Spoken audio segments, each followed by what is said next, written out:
Everyone, today's chapter 8 Mowgli आया गांव में ना। ये देखिए, मोगली आया गांव में। ये क्या है? विदेशी कथा है। कौन सी कथा है ये? विदेशी कथा। तो सबसे पहले हम इसका क्या है पाठ चर्चा देखते हैं कि इस लेसन में क्या है। मोगली को जंगल छोड़कर गांव में रहना पड़ा। मनुष्यों के बीच कैसे रहते हैं यह मोगली को पता ही नहीं था।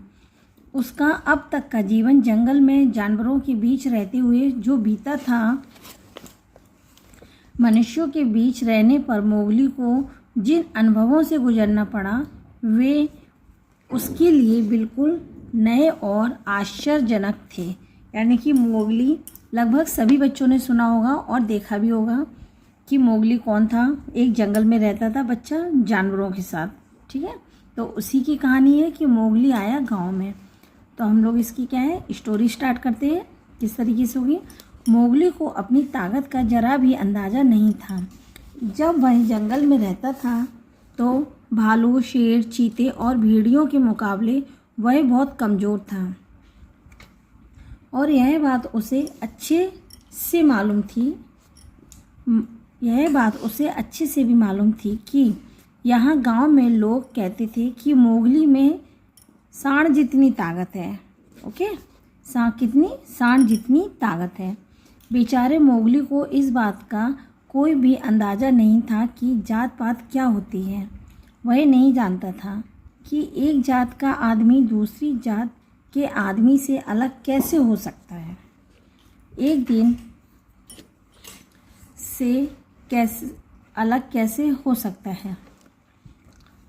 एक दिन कुम्हार का गधा गड्ढे में गिर पड़ा तो मोगली ने पूंछ पकड़कर उसे बाहर निकाला। गधे पर लदे बर्तन भी गिर गए थे। मोगली ने बर्तन वापस जमाने में कुम्हार की मदद की ताकि कुम्हार अपने बर्तन काहनीवाड़ा के बाजार में बेचने ले जा सके। ये देखिए कि ये मोगली ये कुम्हार की मदद कर रहा है। ये बर्तन गिर गए थे तो इसकी उठाने में मदद की उसने और ये सभी गांव वाले उसको देख रहे हैं। ये देखिए, ठीक है। तो जब उसने बाज़ार में बेचने ले जा रहे थे इस कुम्हार की उसने मदद की। अब क्या है, लोगों के लिए यह बड़े ताज्जुब की बात थी कि मोगली कुम्हार की मदद करे और गधे जैसे जानवर को हाथ लगाए। यानी कि लोगों के लिए यह बहुत ही बड़े ताज्जुब की, यानी कि बहुत अचंभे वाली बात थी कि मोगली कुम्हार की मदद कर रहा था और उसकी जो गधा जानवर था उसको वो हाथ लगा रहा था। यानी उसने उसकी पूंछ पकड़ के उसको गधे को भी बाहर निकाला था। ओके। मोटे पंडित ने मोगली को इस बात के लिए बहुत फटकारा। एक पंडित जी थे तो उसमें एक कैरेक्टर है इसमें मोटे पंडित। तो उन्होंने क्या किया, मोगली को इस बात के लिए बहुत फटकारा। जब मोगली को लगा कि पंडित कुछ ज़्यादा ही डांट रहा है तो उसने पंडित को धमकाते हुए कहा, ज़्यादा कुछ कहोगे तो तुम्हें भी गधे पर बैठा दूंगा। तो उसने कहा, अगर तुमने कुछ ज़्यादा कहा तो मैं तुम्हें भी कहाँ बैठा दूंगा? गधे पे बैठा दूंगा। यह सुनकर पंडित को भी बहुत गुस्सा आया। उसने तुरंत जाकर मसुआ के पति से मोगली की शिकायत कर दी। जंगल में भागे मोगली को इसी परिवार ने अपने साथ रखा था। किस परिवार ने?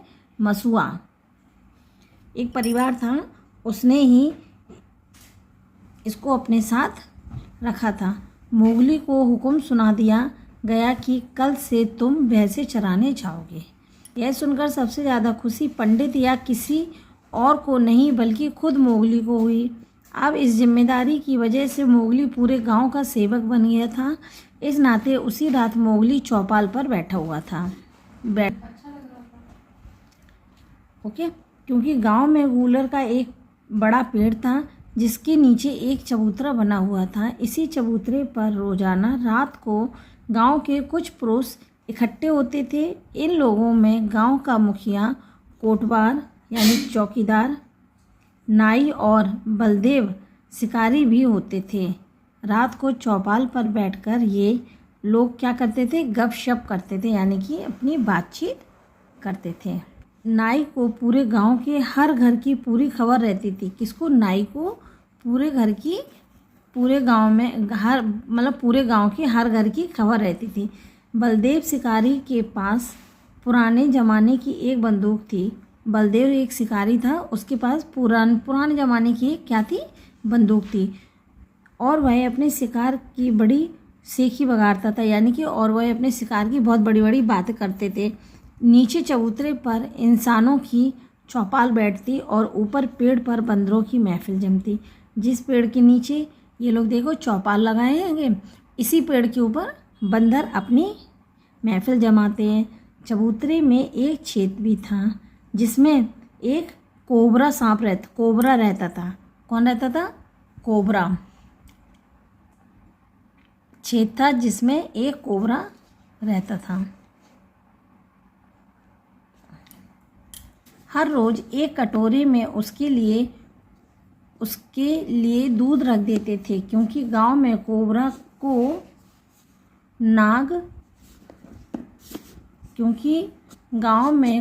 को नाग देवता माना जाता था।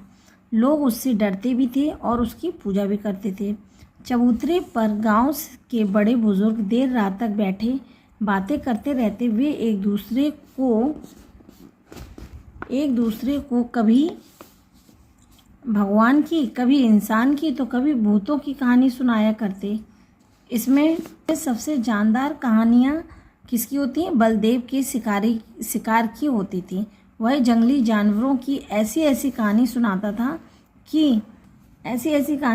था कि ताज्जुब के मारे वहाँ बैठे बच्चों की आंखें बाहर को निकल आती थीं। कहानियाँ चलती रहती और बच्चे आंखें फाड़े कहानियाँ सुनते रहते थे। ज़्यादातर कहानियाँ जानवरों के बारे में ही होती थी, क्योंकि जंगल उनके गांव से एकदम नज़दीक हुआ करता था। हिरन और जंगली सुअर उनकी फसलें चट कर जाते थे। कभी कभी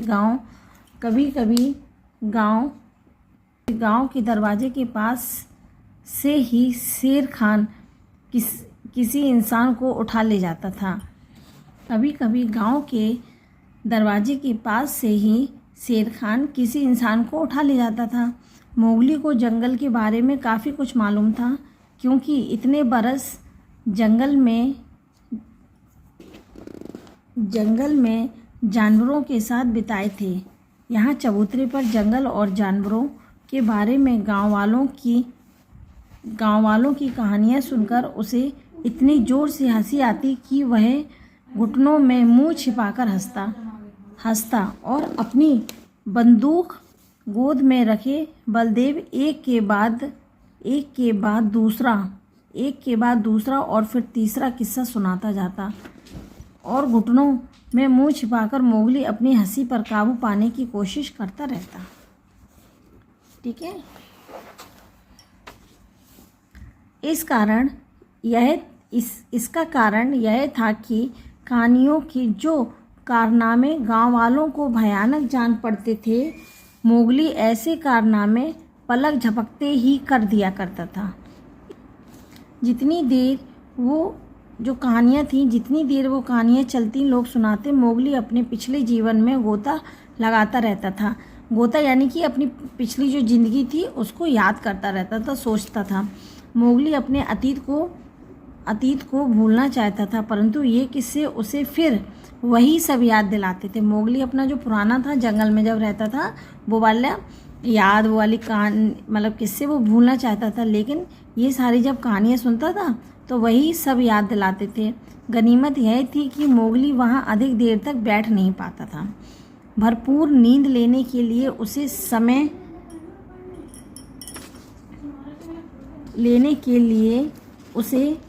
से सोना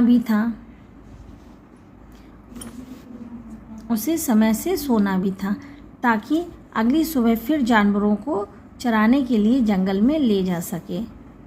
मोगली जानता था कि जब तक शेर खान का गुस्सा शांत ना हो जाए उसे गांव में ही रहना हंसी खुशी से बिताना चाहता था। जितने दिन थे वो उतने दिन हंसी खुशी से बिताना चाहता था। तो ये तो भाई मोगली की कहानी थी। मोगली जो कि जंगल में एक विदेशी कहानी थी। जो मोगली था वो गांव में आ गया था रहने। ये पार्ट हम लोगों की चर्चा यहीं ख़त्म होती है। अब हम लोग देखते हैं इसका एक्सरसाइज, यानी कि इसकी अभ्यास car correct. Okay, tick the correct, यानी कि सही उत्तर के सामने सही का निशान लगाएंगे। गांव के लोग मोगली में किसकी ताकत बताते थे? किसकी ताकत बताते थे? भैंस की, शेर की या सांड की? तो किसकी बताते थे? सांड की। गधे जैसे जानवर को हाथ लगाने पर मोगली को किसने फटकारा? किसने फटकारा था? मोटे पंडित ने। किसने फटकारा था? मोटे पंडित ने। गांव में किसका बड़ा पेड़ था? गांव में किसका था? बरगद का, गूलर का या पीपल का? था गूलर का बड़ा पेड़ था। ओके, नेक्स्ट है घ नंबर। चौपाल पर ज़्यादातर कहानियाँ किसकी चलती थी? तो चौपाल पर ज़्यादातर कहानियाँ किसकी चलती थी? जानवरों की। ज़्यादातर जानवरों की, वैसे भूतों की भी, इंसान की भी और जानवर की, सभी की कहानी वहाँ पे सुनाई जाती थी, बट ज़्यादातर जानवरों की कहानी सुनाई जाती थी। ठीक है, अब इसमें से आपका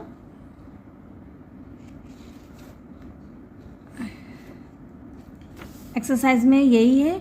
इसके क्वेश्चंस आंसर आपको बाद में फिल करवाए जाएंगे। और